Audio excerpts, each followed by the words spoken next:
if you believe any of the stuff that he's saying at that point, like, you're either a delusional moron, or I guess you're just bad faith and you want to make it seem like you are pro-Palestine in the same way that, like, Ethan claims to be pro-Palestine. You have to be so unimaginably out of touch with the reality that, like, you're getting outflanked by the likes of Piers Morgan. You know what I mean?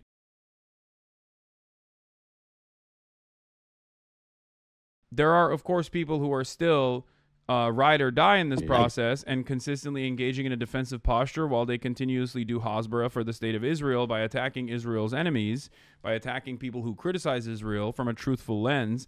But those people don't have the same ambitions. Ethan Klein, for example, does not have the same... Ethan Klein does not operate from the same mentality as mainstream resources do. He doesn't have to appear credible. He can be as biased as he wants to. He can be as silly as he wants to. And this is precisely the reason why he still hasn't gotten the notes that many people have gotten in outlets like Sky News.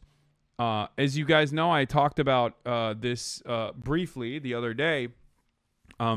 He had a Palestinian on, Ahmed Al-Khatib, a Palestinian who uses his family members that were killed by the Israeli state in an effort to offer some credibility to his position as he works for the Atlantic Council, a right-wing American State Department think tank. Remember, the United States of America is entirely responsible for this.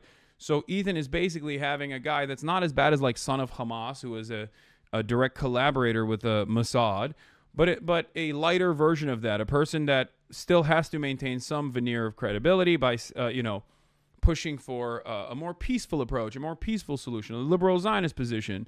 And he had this guy on, and his entire role in this is to basically say, you know who the real enemy is? Hamas. Hamas is responsible for all of the awfulness that has taken place. Hamas is the reason why Israel is just doing an ethnic cleansing campaign, which is, if you have a brain, an untenable position to arrive at. What do you mean? This resistance group is the reason why this much more powerful force is just, like, wiping out the entire Palestinian population. That doesn't make any sense whatsoever. But it doesn't have to make sense. Where do you see the backlash against slop tubers heading towards a hopefully post-state where MSM adopts views that are different from them? There will inevitably come a time when we need to discuss and look back on who the creators who were enabling spreading racism in the online sphere. It's so far in the future that I don't even care and don't even think about. So which one? I doubt we have time for all three of them. Oh, actually, there's one thing I wanted to just hit on before. I wanted to send my condolences to our previous guest, Ahmed Fuad Al-Khatib, who came on our show graciously and had a really, people connected with him. He was a fantastic guest. He's a Gazan refugee and advocate. And I donated $2,000, $1,000 to his charity and $1,000 to the Gazan Food Kitchen, which he suggested.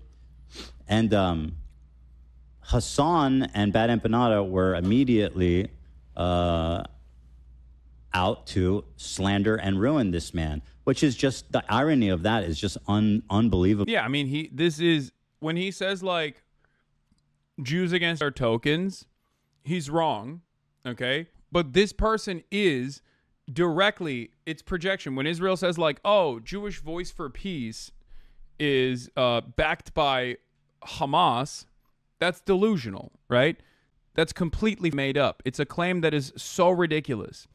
Having said that, however, when Ethan is using Ahmed Fuad Al-Khatib, he is a literal token. He is a professional token. He is directly paid by the same institutions that have a formative role in the continuation of the ethnic cleansing of Palestinians. Okay? Anti-Zionist Jews are prominent in the anti-Zionist movement in the Western world. I wouldn't say that in Israel, obviously, but in the Western world, anti-Zionist Jews play an incredibly important role. To tokenize them is laughable, is ridiculous. Whereas this guy absolutely does have a unheard of perspective in comparison to Palestinians in diaspora and Palestinians living in Gaza and Palestinians living in the West Bank. Also, his organization that Ethan donated to and urged his fans to donate to is not a charity. They gave money directly to the Atlantic Council under the auspices of, under the false notion that they were giving money to a Palestinian charity. They were not. Thick.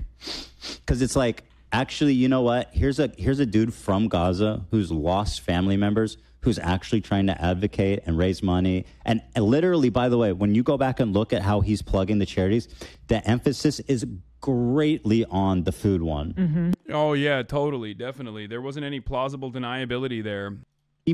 I forced him kind of to plug his, mm-hmm. like, he didn't even really offer it. His whole mm-hmm. thing was like, donate to this food thing. Mm-hmm. And so you're not going to believe the shit that they're saying about him. It's unhinged, dude.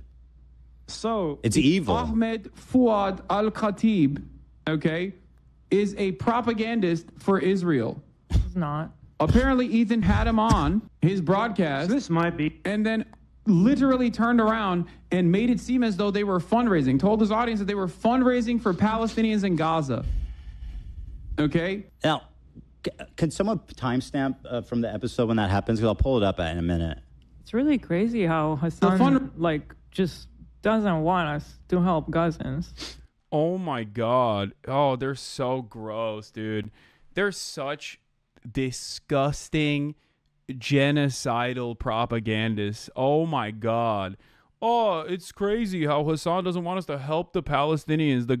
Wait, did she even say Palestinians? Hold on, maybe she did. It's really crazy how Hasan just doesn't want us to help Gazans. Oh, she didn't even say Palestinians. She said Gazans.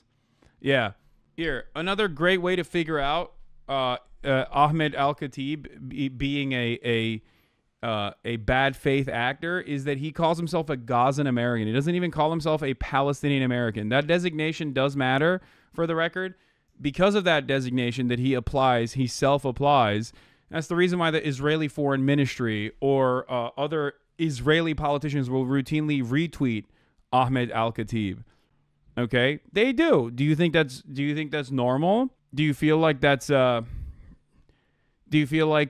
would do that to a regular Palestinian living in Gaza? Yeah, right. I mean, at this point, I've donated, I think, a pretty significant amount of money between all the different causes, over 10,000 for sure. I know there's no amount that... Oh, sick. Oh, no, there's no amount except for how the Creators for Palestine charity was utterly inconsequential and actually unproductive and bad. But when he donates to actually make a statement, to say something, to prove his bona fides as a stalwart ally of the Palestinians after 19 months and consistently attacking people who are criticizing Israel for doing this, all of a sudden, think about how much money I've donated. It's like, bro, it's like not even a quarter of a watch that you purchase that you forget about. Okay? Sick. Yeah. Bro drops 50K on a Rolex, will flex about it for hours and hours on end. Meanwhile, the people that have fundraised millions of fucking dollars, they're the enemy. It's so gross.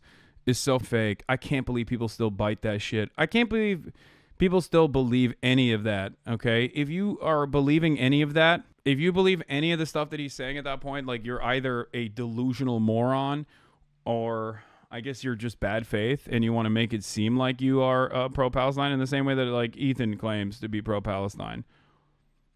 You have to be so unimaginably out of touch with the reality that like you're getting outflanked by the likes of Piers Morgan. You know what I mean? That's it. Yeah, the World Food Program is one of the actual humanitarian foundations that they linked. But the other one that they linked was the Atlantic Council fundraiser for Ahmed Fuad al-Khatib. I mean, this is pretty basic Hasbara, but I guess it's still, but I guess I can still see like out of touch Americans falling for it if they're just completely oblivious. And after 19 months of this shit, you might still be completely oblivious, I guess. But yeah, I'm not talking about his donation to the World Food Program or asking their fans to donate to the World Food Program. I'm saying it's disgusting to literally put that side by side with Ahmed Fuad Al-Khatib's own personal, not even like foundation, but fund, which is, from what I understand, is not even a 501c3.